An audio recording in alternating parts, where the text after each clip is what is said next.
A chuva batia forte nas janelas grandes da fazenda do meu pai.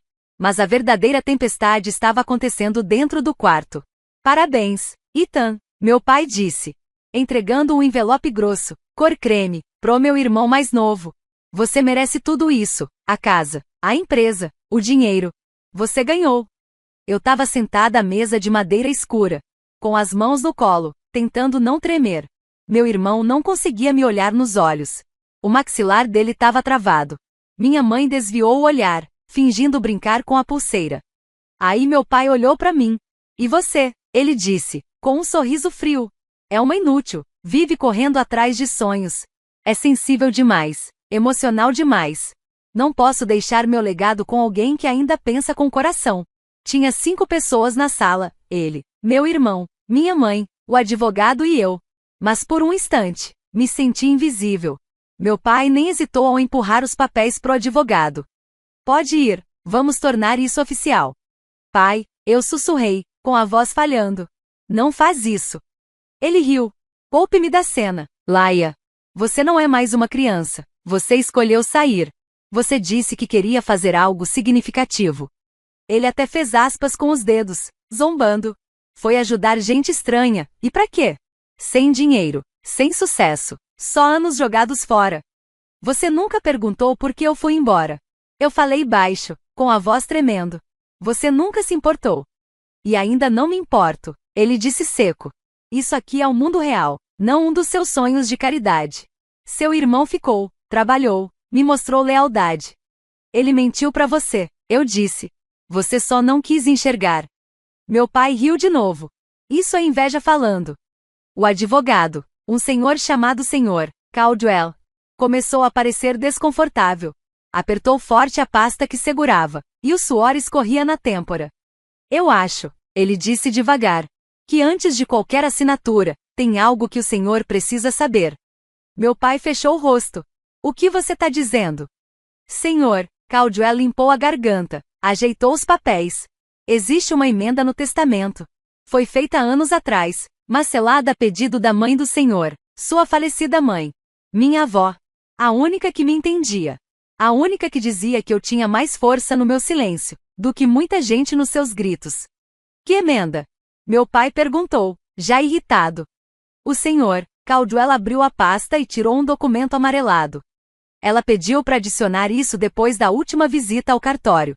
Era para ser lido só se o senhor decidisse deserdar sua filha.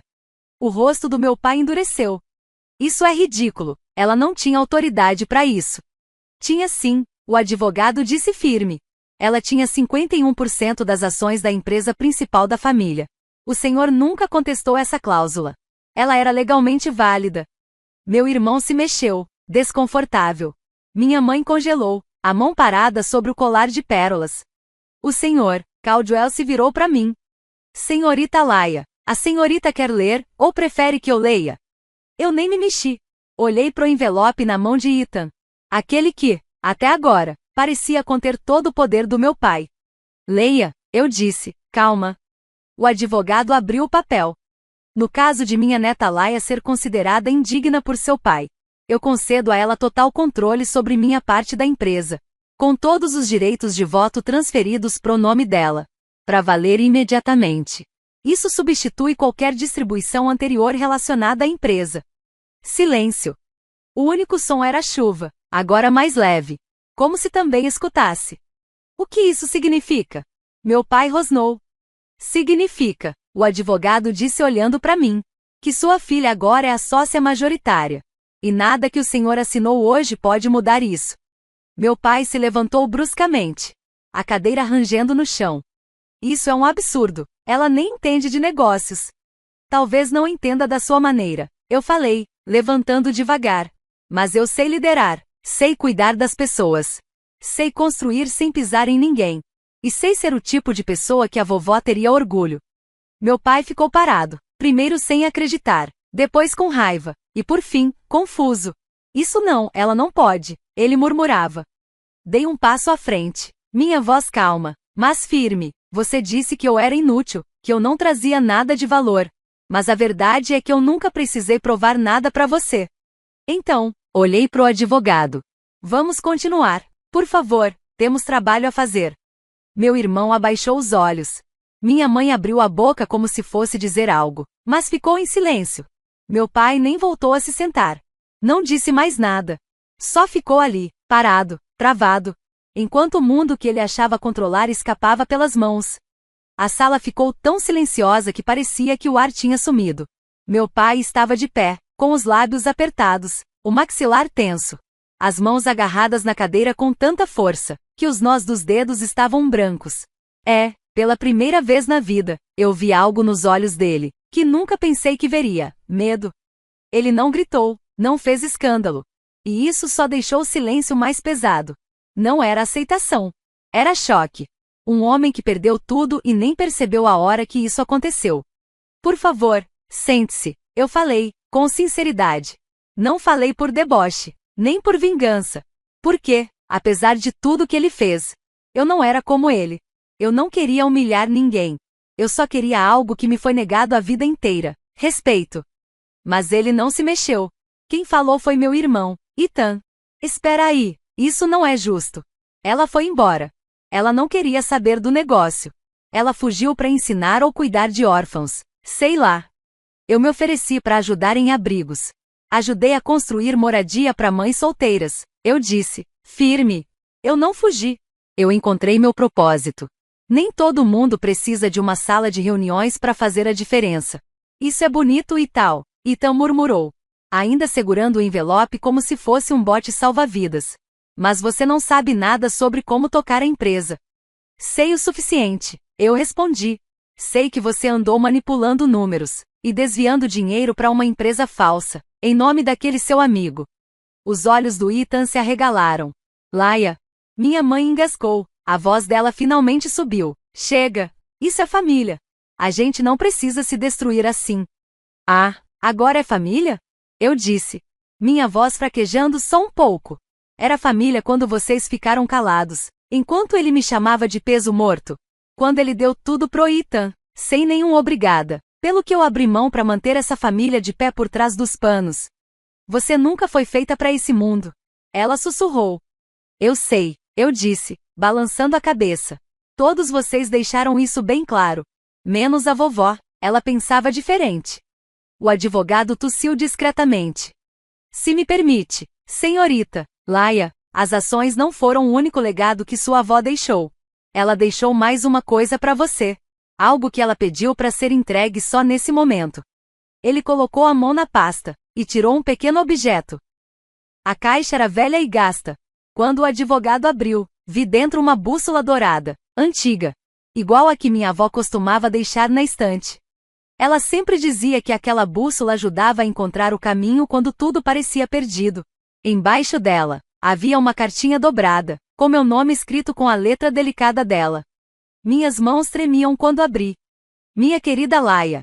Se você está lendo isso, então seu pai fez exatamente o que eu temia. Mas não o odeie. Ele é fruto de um mundo onde ensinaram que poder é mais importante que amor. Você, minha doce menina, nunca foi fraca. Você sempre foi a força silenciosa que manteve todos nós unidos. Essa bússola é para você, porque agora o caminho é seu, e não importa o que os outros digam. Eu confio que você vai saber guiar com sabedoria. Meus olhos encheram de lágrimas, mas eu respirei fundo e segurei. Olhei para o Sr. Caldwell. Podemos continuar, eu disse. Ele me entregou a pasta com os documentos. Os mesmos que meu pai preparou para me apagar da história. Mas agora, eles não valiam mais nada. Assinei, reconhecendo minha posição como controladora da empresa. Foi aí que meu pai falou, com a voz baixa: você acha que isso te faz poderosa? Acha que ela te deu essa vantagem por amor? Ela fez isso para me provocar. Olhei bem nos olhos dele, e finalmente vi o homem por trás da arrogância. Não, eu disse, ela fez isso porque acreditava em mim. Porque sabia que eu usaria esse poder para curar, não para machucar. Saí daquela sala com a cabeça erguida. O peso de anos de rejeição ia saindo de mim aos poucos. Como se eu estivesse tirando uma armadura velha e enferrujada. Mas lá fora, não havia paz me esperando. Havia guerra. Porque poder sempre atrai inimigos. E meu pai, ele ainda não tinha desistido. Mal tinha começado a andar pelo corredor, quando senti como se as paredes estivessem se fechando. Minhas pernas me levavam para frente, mas por dentro, eu estava desmoronando. Não de arrependimento, mas de alívio. Não era vingança. Era liberdade. Depois de anos de silêncio, anos pisando em ovos, tentando arrancar um sorriso de um pai que me tratava como um peso, agora, pela primeira vez, eu não era a filha invisível. Eu era quem carregava a bússola. Do lado de fora da casa, o céu cinza se abriu numa chuvinha fina. Fiquei lá, sozinha, deixando a chuva molhar meu blazer. Cada gota parecia lavar o peso que eu carreguei por tanto tempo. Foi então que ouvi a porta abrir atrás de mim. Laia. Era o Ethan. Me virei. Ele não estava bravo, ainda não. Mas o olhar dele tinha aquele brilho que eu conhecia bem. Aquele olhar que dizia que ele ia mudar de cara. Ia virar alguém frio, calculista. Você não precisa fazer isso, ele disse. Fazer o quê? Perguntei. Me empurrar para fora, ele respondeu, dando de ombros. Nós dois sabemos que esse é seu próximo passo. Fiquei parada, não disse nada. Você se acha uma ameaça, Laia? Acha que só porque assinou uns papéis virou poderosa? Ele riu. Você não tem coragem para liderar. Meu coração bateu forte, mas eu não deixei isso aparecer. Eu não tô aqui para provar nada para você. Falei, calma. Tô aqui para liderar com integridade. Algo que essa família esqueceu. Ele chegou bem perto de mim. Eu te dou 2 meses, antes de você voltar rastejando. Essa empresa não é uma instituição de caridade, Laia. É um campo de batalha. Levantei o queixo e respondi, não. É uma chance. Uma plataforma. E eu vou usá-la para construir, não para destruir. Ele riu de novo, balançou a cabeça. Você é mesmo ingênua. E então, foi embora. Mas o jeito como ele saiu, algo nos olhos dele, nas mãos fechadas, me mostrou que isso não era o fim da luta dele. Era só o começo. Nos dias que vieram, tudo se mexeu como nuvens de tempestade. As notícias se espalharam rápido. Nos corredores, os funcionários sussurravam meu nome como se eu fosse um fantasma voltando do exílio. Alguns pareciam aliviados. Outros com medo. Eu não mudei muita coisa no começo. Não vim para demitir todo mundo, nem para encher as paredes com meu nome. Eu só queria escutar. Entender o sistema que meu pai construiu por dentro. Descobri que o problema não era só falha na empresa, era maldade mesmo. Departamentos eram colocados uns contra os outros. Promoções dadas por favoritismo. Funcionários exaustos sendo ignorados. Como se tudo pudesse ser escondido debaixo de tapetes caros. Meu pai não comandava uma empresa. Ele comandava um trono. E Ethan aprendeu direitinho com ele. Um dia, entrei na sala de descanso. Todo mundo congelou, como se eu tivesse interrompido uma reunião secreta. Por favor, eu disse, levantando a mão. Fiquem sentados, vocês estão no intervalo. Uma senhora, uma funcionária da limpeza chamada Rosa, se levantou devagar. Disseram pra gente não sentar quando o senhor Ethan entra. Eu pisquei, surpresa. Bom, isso muda hoje. Ela parecia surpresa, mas também aliviada. Naquela noite, fiquei até tarde, lendo relatórios dos departamentos, revirando arquivos que Ethan tentou esconder. Descobri 3 orçamentos adulterados, um acordo paralelo com um fornecedor duvidoso, e uma lista de funcionários demitidos depois que tentaram denunciar o que estava errado. Não era só ganância. A empresa estava podre por dentro. E se eu não agisse logo, iam colocar a culpa toda em mim quando tudo explodisse. Na manhã seguinte, Ethan entrou no meu escritório sem bater, com uma pasta na mão e aquele sorrisinho venenoso. Quer brincar de CEO? Ele disse. Vamos ver como você lida com uma crise de imagem. Jogou a pasta na minha mesa. Dentro, fotos, e-mails, prints, tudo editado para parecer que eu estava envolvida em escândalos. Você tá brincando? Perguntei, folheando os papéis. Você inventou tudo isso. Pode provar que fui eu? Ele respondeu, com aquela arrogância. Você quer mesmo me destruir tanto assim? Eu só quero o que é meu, ele rosnou. Você nunca foi feita para vencer. Levantei, coloquei as mãos na mesa, olhei bem para ele. Eu não quero vencer, Ethan. Eu quero consertar o que você quebrou. Essa empresa pode mudar vidas. Mas você só vê isso como uma arma. Eu vejo como poder, ele disse. E não vou perder. Ele virou as costas e saiu. Fiquei parada, com o coração acelerado. Eu tinha subestimado ele. Isso não era só uma briga entre irmãos. Era uma guerra pelo que nossa família deixou para trás. Mas eu tinha uma coisa que ele não tinha: a verdade e coragem para usá-la com o coração. A tempestade veio mais rápido do que eu esperava. Em menos de 2 dias da visita de Ethan, os jornais explodiram com manchetes. Nova CEO envolvida em escândalo com doações. Briga de família expõe podridão em empresa tradicional. Laia Gray, líder ou apenas mais uma riquinha mimada? Não importava que as provas fossem falsas. A opinião pública não esperava explicações. Minha caixa de entrada lotou de mensagens frias do setor de comunicação. Meu celular não parava de vibrar. Acionistas começaram a marcar reuniões de emergência. Alguns funcionários nem olhavam mais na minha cara. Outros cochichavam quando eu passava. Eu mal tinha começado, e já estava perdendo a confiança de todo mundo. No começo, tentei ficar calma. Me dizia que a verdade ia aparecer. Mas, numa noite, sozinha no escritório, eu desmoronei. Tranquei a porta, me encolhi num canto do sofá, e chorei. Chorei feio, em silêncio. Daquele tipo de choro que parece te apertar por dentro. Eu não chorava porque não acreditavam em mim. Eu chorava porque comecei a pensar: e se meu pai estivesse certo? E se eu realmente não fosse feita para esse mundo? Foi quando ouvi uma batida suave na porta. Limpei o rosto rápido, tentando me recompor. Um momento, eu disse. A maçaneta girou, e a porta se abriu com um rangido. De repente, Rosa, a faxineira, apareceu na porta. Ela espiou, viu as luzes acesas, e hesitou. Segurava um copinho de papel com chocolate quente. Pensei que você podia precisar disso. Consegui dar um leve sorriso. Você não precisava ter feito isso. Parecia que precisava. Ela respondeu com carinho, entrando devagar e me entregando o copo. Ninguém nunca me trouxe nada quando chorei aqui. Então achei que talvez alguém devesse quebrar esse ciclo. Algo dentro de mim se partiu de novo. Mas dessa vez foi diferente. Foi mais leve. Obrigada, sussurrei. Ela sentou na minha frente, juntando as mãos. Quer saber a verdade sobre sua família, senhorita Laia? Levantei os olhos. Ela assentiu com a cabeça. Trabalho aqui há 28 anos. Já vi muita coisa. Vi como seu pai tratava as pessoas. Como Ethan sorria quando precisava delas e esquecia logo depois. Mas você... Ela se inclinou para frente. Você sempre olhou nos meus olhos. Eu não consegui dizer nada. Minha garganta fechou. Você pode se sentir sozinha agora. Ela continuou. Mas você tem algo que eles nunca tiveram. Lealdade conquistada com gentileza.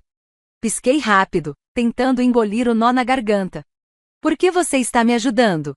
Porque um dia, alguém me ajudou, quando ninguém mais quis. Ela sorriu. E porque essa empresa não precisa de outro rei. Ela precisa de alguém que cure. Na manhã seguinte, entrei na reunião do conselho, com fogo nas costas e a verdade nas mãos.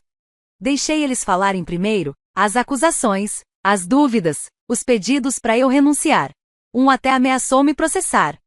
Quando eles terminaram, me levantei e falei: se alguém aqui puder provar que esses documentos são verdadeiros, eu renuncio hoje. Silêncio. Coloquei os relatórios reais sobre a mesa, os que mostravam os desvios de dinheiro feitos pelo Ethan, a empresa secreta dele, os pagamentos para calar funcionários, que tentaram contar a verdade. Depois liguei o projetor. Um vídeo da segurança, gravado 3 semanas atrás, mostrava Ethan entrando no escritório, que ele jurou nunca ter visitado, colocando um pendrive e copiando arquivos. A data do vídeo batia exatamente com o dia em que os documentos falsos foram criados. A sala ficou muda. A verdade importa, eu disse baixinho. Mas eu não vim aqui para destruir meu irmão. Vim para consertar o que ele quebrou. Olhei pro advogado no fim da mesa. Minha avó me deu essa posição. Não porque eu fosse perfeita, mas porque eu ainda acredito nas pessoas, mesmo naquelas que me machucaram. Por isso, não vou processar o Ethan. Mas ele está suspenso por tempo indeterminado. E vamos abrir uma investigação interna. Alguns ficaram em choque, outros balançaram a cabeça, concordando. Então, o senhor Alpurno, um conselheiro aposentado, levantou devagar. Eu duvidei de você, ele confessou. Achei que era só mais uma idealista com boas palavras, mas hoje, você me lembrou, porque começamos essa empresa. A voz dele falhou. Não era por poder, era pelas pessoas. Com isso, as coisas começaram a mudar. Ethan não apareceu no dia seguinte. Nem no outro. Mas eu recebi uma carta escrita à mão. Laia. Não espero perdão. Eu não queria só poder, eu queria ser visto. Sempre achei que você tinha o amor, que eu nunca recebi. Mas talvez você só tenha conquistado isso, de um jeito que eu nunca entendi. Espero, um dia, entender. Ethan. Dobrei a carta e coloquei ao lado da bússola. Nem tudo precisa terminar com uma espada. Alguns finais são sussurrados. E alguns começos nascem da graça. O escritório parecia outro agora. Não mais frio, nem silencioso. Parecia acordado. Fazia um mês desde a reunião do conselho. Mesmo com a tempestade ainda pairando. As nuvens abriram um pouco, só o suficiente para a luz entrar. As falsas acusações foram retiradas publicamente. E mesmo que a mídia tenha tentado dizer que foi apenas sorte, quem realmente importava começou a enxergar, através do barulho. Não porque eu lutei com força. Se quiser, posso continuar o trecho daqui. Não foi pelos meus punhos que eu aguentei tudo. Foi porque eu segurei firme com integridade. Mas ainda tinha uma pessoa da qual eu não tinha ouvido nada, meu pai. Desde aquele dia, ele sumiu. Nenhuma ligação, nenhum e-mail, nem mesmo um advogado falando por ele. Parte de mim achava que ele tinha ido embora para lamber as feridas, e passar o resto da vida culpando todo mundo, menos ele mesmo. Mas, numa manhã tranquila de domingo, entrei no meu escritório, e ele estava lá, sentado na cadeira em frente à minha mesa. Mãos juntas, olhos fundos. Eu precisava ver com os meus próprios olhos, ele disse. Ver que você não destruiu tudo. Fiquei em silêncio. Ele parecia mais velho, mais cansado do que eu já tinha visto. A arrogância que ele sempre carregava tinha sumido. Pela primeira vez na minha vida. Ele não parecia o dono da sala. Parecia um homem que perdeu algo importante. Você estava certa, ele disse com a voz baixa. Sobre mim, sobre o Ethan. Sobre como essa empresa deixou de ser sobre pessoas. Eu fiquei observando, sem saber se acreditava nele. Por que agora? Perguntei. Por que voltar? Ele fez uma pausa, e tirou uma foto de dentro do casaco. Era eu e minha avó, eu devia ter uns 12 anos. Tava toda suja de tinta, segurando um desenho feio. E ela rindo como se fosse a coisa mais linda do mundo. Ela sempre dizia que você ia mudar essa família, ele falou. Mas eu nunca quis acreditar, porque se eu acreditasse, isso queria dizer que eu falhei. Você não falhou, eu disse com calma. Você só construiu tudo do jeito errado. Ele olhou para as mãos. Vim aqui hoje porque preciso dizer algo, algo que nunca disse. Ele levantou os olhos, tinha dor ali, vergonha. Me desculpa, Laia, por tudo. Eu segurei o olhar dele. Uma parte de mim queria rejeitar. Dizer que era tarde demais. Mas lá no fundo, eu sabia. Pessoas machucadas machucam outras, e a cura começa quando uma pessoa decide não devolver a dor. Então eu balancei a cabeça, devagar. Obrigada. Ele se levantou para ir, parando na porta. Não espero nada de você, ele disse. Só precisava dizer isso, antes que eu ficasse sem tempo. Então não fique sem tempo, respondi com carinho. Conserta o que puder. Ainda dá tempo de mudar. Ele não disse mais nada. Só me deu um último olhar antes de sair pela porta. 2 semanas depois, Rosa entrou no meu escritório com uma pasta na mão. O que é isso? Perguntei. Uma lista de todos os funcionários que seu pai demitiu por tentarem falar a verdade. Achei que você ia querer fazer algo sobre isso. Abri a pasta. Li cada nome. E a gente mandou uma carta para cada pessoa, convidando para voltar. Sem perguntas. Não porque eu queria provar algo. Mas porque legado não é sobre sobrenome. É sobre como as pessoas se sentem quando você vai embora. Meses depois, a empresa estava diferente. Não mais brilhante ou chamativa, mas mais quente, mais humana. Ethan nunca voltou. Mas a gente tomou um café juntos, uma vez. Não falamos do passado. Só conversamos. 2 irmãos tentando se entender. Talvez reconstruir. Meu pai continuou distante. Mas um dia recebi pelo correio um recibo de doação. 7 dígitos, no meu nome. Pro abrigo de mulheres onde eu trabalhava antes. Sem bilhete. Sem assinatura. Só o jeito silencioso dele de tentar fazer melhor. E para mim, aquilo já era o suficiente. Porque no fim, eu não me vinguei. Eu conquistei algo muito mais forte: respeito, paz e um futuro que ninguém pode tirar de mim. Hoje, quando entro naquela sala de reuniões, não escuto mais sussurros atrás de mim. Escuto passos. Passos de gente que confia em mim, para levar todo mundo a um lugar que vale a pena. E tudo isso, porque um dia, um homem olhou para mim e disse: "Você é uma criança inútil."